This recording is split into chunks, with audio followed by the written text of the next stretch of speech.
So kung ano pong kayabangan minsan ng mga kalalakihan, okay lang po sa inyo. Okay lang sa akin yun. Bakit po okay lang sa inyo? Kasi masasabihan ko naman siya na ang yabang niya. Paano po kung ayaw sumunod sa inyo, mayabang pa rin? Ano? Kahit ayaw sumunod sa inyo, pero mayabang pa rin siya, tinutuloy niya yun, okay lang ba sa inyo? Magyabang siya ng magyabang. Pero paano po? Titigil din yun. Ito po kasi Titigil din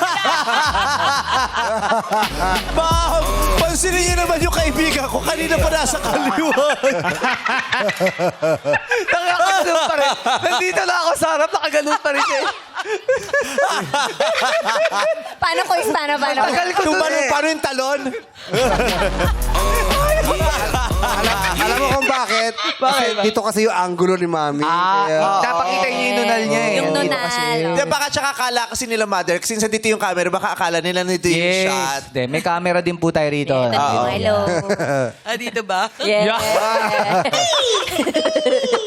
Hindi ka na-turn off sa mayabang. Ano po yung kayabangan na ikaka-turn off nyo, Tita Liz?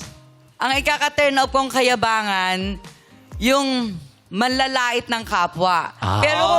Pero kung yabang lang sa mga gamit o motor na o kaya sapatos, walang problema sa akin yan. Tanay Elise, halimbawa may bago siya relo, pero lagi nakaganon. Okay lang, kasi Okay si lang. Nanay Okay Liz lang na, yun. pag may bagong bag, gano'n naman siya maglakad. Isa Tapos tayo. makikita sa'yo, oy, nandiyan ka na pala! Kanina ka pa pala